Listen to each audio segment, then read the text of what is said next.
ඊට්‍රොනික් ඇකඩමි YouTube channel එකෙන් මම අද කතා කරන්න බලාපොරොත්තු වෙන්නේ අපි එදිනදා ජීවිතයේදී මුහුණ දෙන ඉතාමත් සුලභ ගැටලුවක් සම්බන්ධව.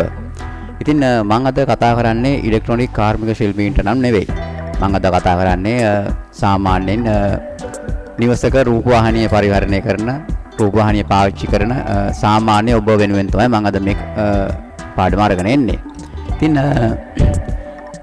මේ ගැන කතා කරනකොට ගොඩාක් නිවෙස්වල තිබෙන ප්‍රශ්නයක් තමයි රූපවාහිනිය ඇන්ට්‍රාවේ වයර් එක ඇන්ට්‍රා ටීවී එකට සවි වෙන ස්ථානයේ ලූස් කනෙක්ෂන් එකක් ඇති වෙනවා. ඉතින් මේ ගොඩක් වෙලාවට මේක ඇන්ට්‍රා ජැක් එක සම්බන්ධව තමයි පැන නගින්නේ.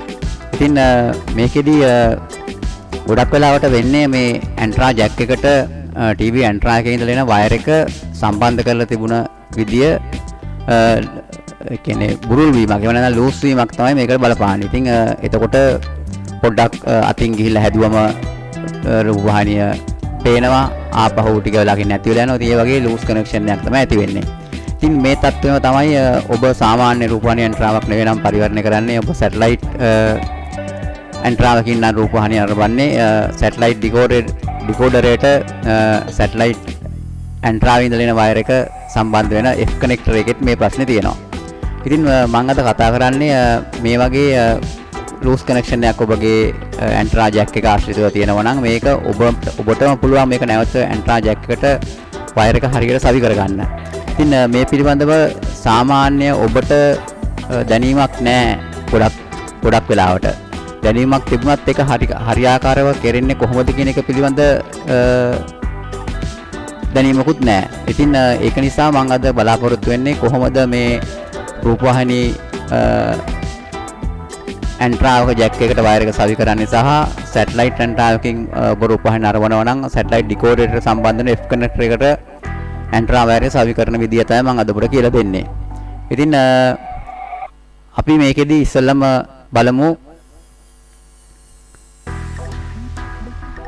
මේ තියෙන්නේ ඇන්ට්‍රා ජැක් එකක්. ඔබට පේනවා මේ සාමාන්‍ය ඔබගේ රූපවාහිනියට සයිවන ඇන්ට්‍රා ජැක් එක.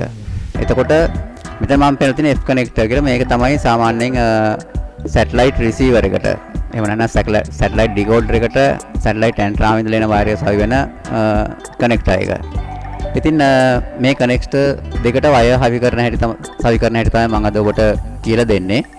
ඉතින් ඔබ තවමත් අපගේ YouTube channel එක subscribe කරලා නැත්නම් පහළ subscribe button එක press කරලා subscribe කරලා තියාගන්න. ඒ වගේම අපි අලුතෙන්ම දාන වීඩියෝස් වල notification ගෙන්වා ගැනීමට ඔබගේ bell icon එකත් click කරලා තියාගන්න.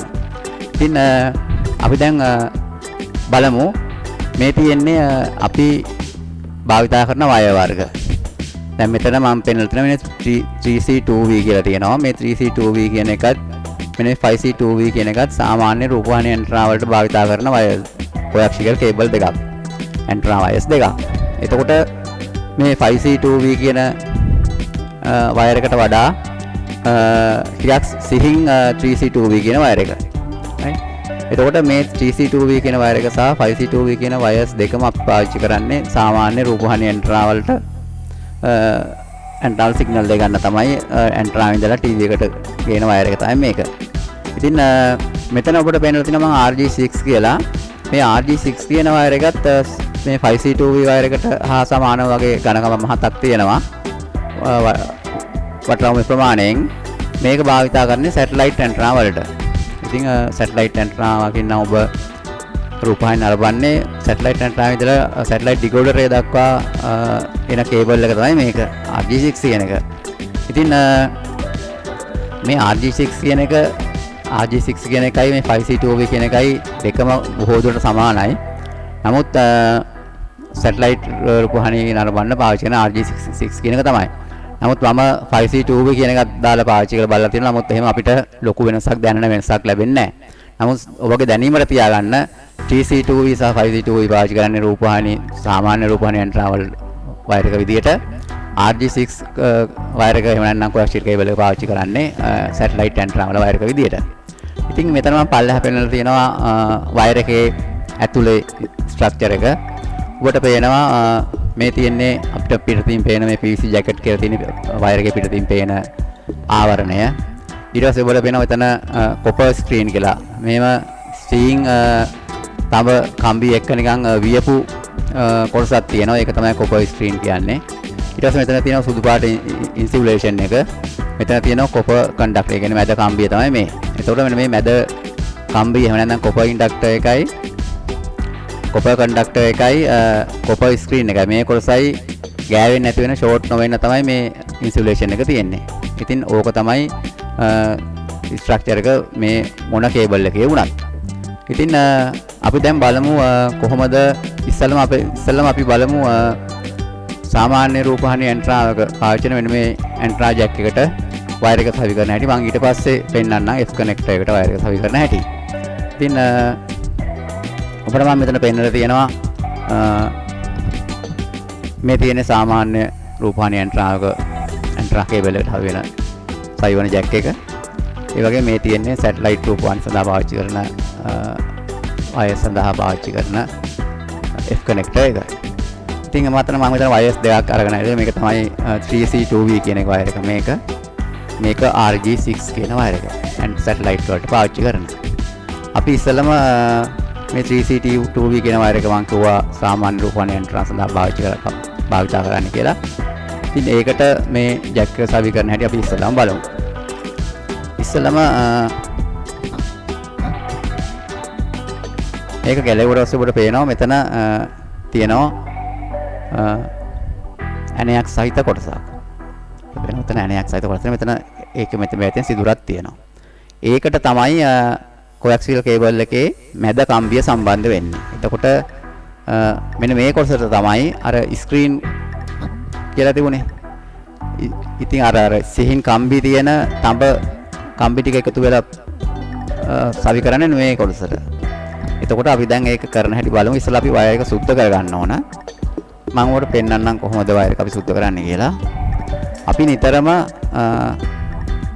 මෙන්න මේ ප්‍රමාණය බලලා සුද්ධ කරන්න ඕන. අපි මෙහෙම තියලා බලන්න ඕන ඔන්නෝම ප්‍රමාණය බලලා. ප්‍රමාණය බලලා අපිට පේනවා මෙහෙම තියුවට පස්සේ මෙන්න මේ හරියට විතරයි අපි මේක සුද්ධ කරගන්නේ.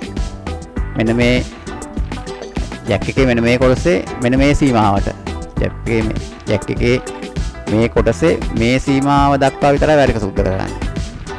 එතකොට මෙන්න මෙහෙම අපි තියුවා මෙන්න මේ සුළු ප්‍රමාණයක් තමයි අපි සුද්ධ කරගන්න ඕනේ. හරි. අපි දැන් ඒක සුද්ධ කරගෙන බලමු.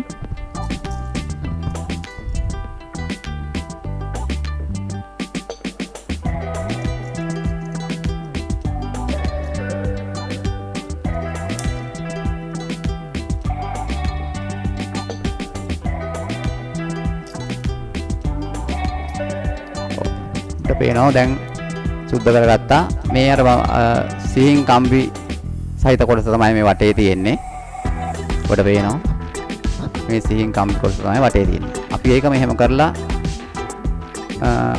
මෙහෙම ඇන්ටනා වයර් එකටම පිටුපසට මෙහෙම නවා ගන්න මේ විදියට. ඊට පස්සේ තියෙනවා අර ඉන්සුලේෂන් එකත් එක්කම ඇලුමිනියම් ෆොයිල් එකක්. ඒකත් මෙහෙම දිගැල්ල ඔහම නවා ගන්න පස්සටම. එතකොට දැන් මේ පේන්නේ අරක පෙන්නුව ඉන්සියුලේෂන් එක මේ තියෙන්නේ. අපි දැන් මේක සුද්ධ කරගන්න ඕන. මෙහෙම කුඩා ප්‍රමාණයක් මේ මෙතෙන්ටම සුද්ධ කරන්නේ නැහැ අපි. මෙතෙන්ටම සුද්ධ කරන්නේ නැහැ. මේකෙන් භාගයකට වගේ ප්‍රමාණයකට ඔන්නෝම අපි දැන් මේක සුද්ධ කරගන්න. මේ විදියට. ඉන්සියුලේෂන් එක අයින් කරන්න. උඩට පේනවා එතකොට දැන් කම්බිය මතුවුණා. right? දැන් අපි මේ දැල් සහිත කොටස සිහින් කම්බි තියෙන එක පිටුපස්සට මෙහෙම නවලා තියෙන්නේ. ඇලුමිනියම් ෆොයිල් එකක් නවලා තියෙන්නේ. ඊට පස්සේ අපි මේ ඉන්සුලේෂන් එකෙන් කපලා අයින් කරලා මැද කම්බිය මතු කරගත්තා. දැන් පේනවා. එතකොට ඊට පස්සේ ඇන්ටනා ජැක් එක අරගෙන මෙන්න මෙතන තියෙන්නේ මෙන්න මේ කොටස මේක මුද්දක් වගේ තියෙන්නේ. මේක පොඩ්ඩක් මෙහෙම අඬුවෙන් හෝ මොන ක්‍රමයකින් හරි මේක පොඩ්ඩක් පළල් කරගන්නවා. right? දැන් මම ඒක පළල් කරගෙන තියෙනවා. එතකොට මෙතෙන්ට තමයි මැද කම්බිය සම්බන්ධ වෙන්නේ. මෙන්න මේ ඇනේ තියෙන තැනට. මෙතන සිදුරක් තියෙනවා. එතෙන්ට තමයි මෙහෙම වැටෙන්නේ. ඒතකොට අපි දැන් මෙහෙම මේක ඇතුල් කරමු. මෙහෙම මෙතනින් ඇතුලෙන් right. හොඳට බලන්න මේ ඇතුලෙන් අපි කොහොම ඇතුල් කරමු. එතකොට මේ ඇනේ අපි බුරු කරගෙන ඉන්න ඕන ඉස්සෙල්ලාම. දැන් අපි මෙහෙම මේක ඇතුල් කරනවා. උඩ පේනවා දැන් ඇතුල් වුණා. හොඳට බලන්න. කම්බිය ඇතුල් වෙලා තියෙනවා. මැද තියෙන සීන් කම්බිය මේ කොටසට ඇනේ තියෙන කොටසට ඇතුල් වෙලා තියෙනවා. අපි දැන් ඊට පස්සේ ඒක මෙහෙම තද කරගන්න. ස්ක්‍රූ නියනෙන් ඒ ඇනේ තද කරගන්න. දැන් එතකොට ඒ කොටසට ඒ කම්බිය තියෙන මැද කම්බිය සහිත කොටස හයි වෙලා තියෙනවා. ඊට පස්සේ අපිට තියෙන මේ කොටස. මේ කොටස මෙහෙම තද කරගන්න ඕන. අර මුද්ද වගේ කොටස අපි තද කරගන්න ඕන. ඒකට ඔයගොල්ලන්ට පුළුවන් කට අඬුව භාවිත කරලා මෙන්න මෙහෙම හොඳට වයර් එකට හිටින්නම තද කරගන්න. දැන් ඔබට පේනවා ඒ කොටස තද කරා. දැන් මැද කම්බිය සහිත කොටස ඇනෙත් අපි තද කරලා තියෙන්නේ. දැන් මේ වයර් එක ඇදෙන්නේ මොකුත් නැහැ. ඉතින් වයර් එක ඇදෙන්නේ නැහැ දැන් මොන විදිහටවත්. ඊට පස්සේ අපිට තියෙන්නේ මේ කොටස මෙහෙම කරලා සවි කරන්න. දැන් ඔබට පේනවා මේක හොඳට සවිලා තියෙනවා. ඉතින් ඔබ මේ ඇන්ඩ්‍රා ජැක් එකේ වයර් එක තවත් ලූස් වෙන්න ප්‍රධාන හේතුවක් තමයි අපි අකුණු ගහන අවස්ථාවලදී ඇන්ඩ්‍රා ජැක් එක රූපවාහිනියෙන් විසන්ධි කරනවා ගලවනවා. ඒ අවස්ථාවලදී වයර් එකෙන් අදින්න එපා. මේ වයර් එකෙන් අදින්න එකෙන් තමයි ගොඩක් වෙලාවට මේ මෙතන ලූස් කනෙක්ෂන් එකක් ඇති වෙන්නේ. ගලවනකොට මෙහෙම ඇන්ඩ්‍රා ජැක් එකේ මැදින් මල්ලලා ගලවන්න. එතකොට කිසිම ගැටලුවක් නැහැ. ඉතින් ඔබට දැන් හොඳට වැටහෙන්නේ නැති කොහොමද සාමාන්‍ය රූපවාහිනිය ඇන්ට්‍රාක වයර් එක ඇන්ට්‍රා ජැක් එකට සවි කරන්න කියලා. ඉතින් මේ වෙනුවෙන් දැන් කාර්මික ශිල්පීන් හොයලා කාලය ගත කරන්න ඔබට අවශ්‍ය නැහැ. මොකද ඔබට ඒ දැනුම දැන් තියෙනවා. මින් ඉදිරියට මේ වගේ තත්ත්වයකදී ඔබට සාමාන්‍යයෙන් මේ ඇන්ට්‍රා ජැක් එකට වයර් එක සම්බන්ධ කරගන්න දැනුම දැන් ඔබට තියෙනවා. ඉතින් මේවා ඇත්තටම ජීවිතේ සාමාන්‍ය දේවල් මේ වගේ දේවල් දැනගෙන ඉන්න එක කිසිම පාඩුවක් නැහැ. මොකද මේවා කවදාක හරි අවශ්‍ය වෙන දේවල්. ඉතින් දැන් මේක ඔබ ඉගෙන ගත්තා. මම දැන් ඊළඟට පෙන්නන්නම් සැටලයිට් ඇන්ට්‍රා ඉඳලා එන වයර් එක ඩිකෝඩර් එකට සම්බන්ධ වෙන තැන තියෙන F කනෙක්ටර් එක හයි කරන විදිය. මම ඉස්සෙල්ලා වෙන්නවා මේ F කනෙක්ටර් එක. මේකේ මෙහෙමයි වෙන්නේ. මේකෙත් ඉවල්ලා මෙන්න මේක මේ වයර් එක සුද්ධ කරාම වටේ තියෙන දැල් සහිත කොටස ඒ කොටස තමයි මෙන්න මේ කොටසට හයි වෙන්නේ. මේ කොටසට හයි වෙන්නේ ඒක. ඉතින් මැදින් එන කම්බිය තමයි මෙතනින් ඉස්සරහට එන්නේ. ඉතින් මම දැන් ඒක කරන හැටි පෙන්නන්නම්. අර වගේම මෙන්න මේ F කනෙක්ටර් එකේ දිගට වගේ මෙහෙම සුද්ධ කර ගන්න ඕන වයර් එක ඉස්සල්ලාම. මේ විදියට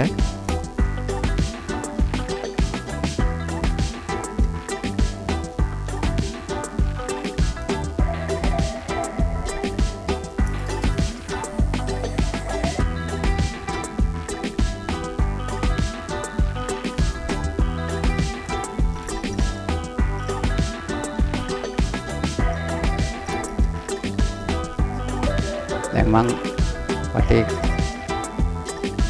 ආවරණය වයර් එකේ ආවරණය ඉවත් කරා.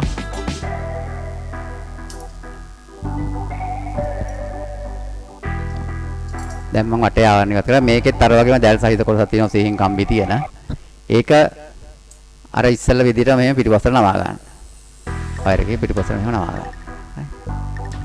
ඊට පස්සේ මේ ඇලුමිනියම් කොටසත් කොයිල් එකත් මෙහෙම නමා ගන්න පිටිපස්සට. දැන් ඔබට පේනවා. ඊට පස්සේ ඔබට පුළුවන් මෙහෙම තියලා බලන්න මේක දැන් කොහොමද එන්නේ කියලා මොන වගේ දුරකට මේක එනවද කියන එක බලලා. ඔබට පුළුවන් වෙන මේ හරියෙන් මේක ඉන්සුලේෂන් එක අයින් කරලා මැද කම්බිය මතු කරගන්න. මේ විදිහට.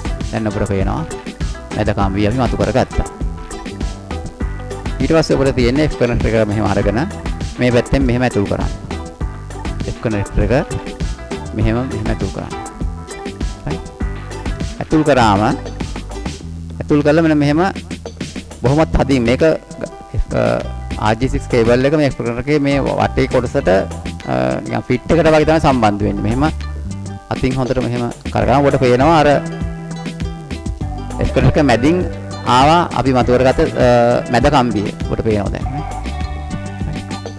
ඒකේ අපි අර ඉන්සුලේෂන් කොටස මෙන්න මේ ඇතුලෙන් පොඩ්ඩක් එළියට එන මට්ටමට වගේ ඔන්න ඔය මට්ටමට වගේ ඔබට පේනවා ඇතුලේ ඉන්සුලේෂන් සුදු පාට ඔය මට්ටමට වගේ ආවට පස්සේ අත කරන්න. මෙහෙම තද කරලා දැන් ඔබට පේනවා මේක හොඳට සයි වෙලා තියෙන්නේ.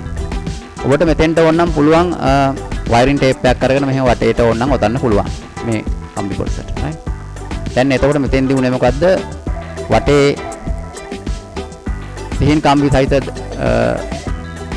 කම්බි ටික ඔක්කොම මෙන්න මේ කනෙක්ටර් එකේ මේ බන්දර සම්බන්ධ වෙලා තියෙන ගෑවිලා. ඒක තමයි ග්‍රවුන්ඩ් එක. ඒතර මේක තමයි මැද සිග්නල් එක ගේන කම්බිය. දැන් මේක හරි. මේ විදිහට ආවට පස්සේ මෙතෙන්ට මම කිව්වා වගේ ඕනනම් වයරින් ටේප් එකක් දාගන්න පුළුවන්.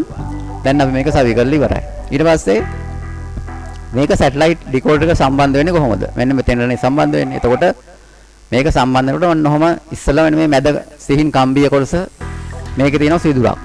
මෙන්න මේ සිදුරට වැටෙන්න ඕන. ඔන්න ඔහම වැටෙනවා. වැටුණාට පස්සේ මේ වටේ නට් එක වගේ කොටස මෙහෙම කරකව ගන්න. වටේ නට් එක සහිත කොටස ඊට පස්සේ මේ විදිහට අතින් කරකවමු. උඩ දැන් පේනවා සැටලයිට් ඩිකෝඩර් එකට F කනෙක්ටර් සම්බන්ධ වෙලා තියෙන ඇන්ටනා කේබල් එක සම්බන්ධ වෙලා තියෙන. ඉතින් මේ විදිහට තමයි F කනෙක්ටර් එකට කියන සැටලයිට් ඇන්ටනා පාවිච්චි කරනවා නම් F කනෙක්ටර් එකට ඇන්ටනා වයර් එක කියන්නේ නම් සැටලයිට් වලට පාවිච්චි කරන RG6 කේබල් එක සම්බන්ධ කරන්නේ ওই විදිහට තමයි. ඉතින් ඔබට දැන් දැනීමක් එන්න ඇති කොහොමද සාමාන්‍ය රූපවාහිනී ඇන්ටනාවක ජැක් එකට වයර් එක සම්බන්ධ කරන ආකාරය පිළිබඳවත් සැටලයිට් ඇන්ටනාවක ඩිකෝඩර් එකට සම්බන්ධ වන F කනෙක්ටර් එකට වයර් එක සම්බන්ධ කරන ආකාරය පිළිබඳව ඔබට හොඳ දැනීමක් තියෙනවා. ඉතින් මේවා ඔබගේ ජීවිතේ ඉදමත් වැදගත් අංගයන්. මොකද කාර්මික ශිල්පීන් සොයන්න ගත කරන කාලය ඒ වෙනුවෙන් වැය කරන මුදල් ගැන කතා කරනකොට ඔබට මේව කරගන්න පුළුවන් නම් ඉතාමත් ප්‍රයෝජනවත් වෙනවා. ඉතින් වීඩියෝ එක හොඳ නම් ලයික් කරන්න, ඒ වගේම යාළුවන් අතර ෂෙයා කරන්න. ඔබ තාමත් අපගේ YouTube channel එක subscribe කරලා නැත්නම් පහළ subscribe button එක press කරලා subscribe කරලා තියාගන්න. ඒ වගේම අපි අලුතෙන්ම දාන වීඩියෝස් වල notification ගෙන්වා ගැනීමට පහළ bell icon එකත් click කරලා තියාගන්න. ඉතින් අපි තවත් දවසක මේ වැනිම වීඩියෝ එකකින් නැවත හමු වෙමු. බොහොම ස්තුතියි.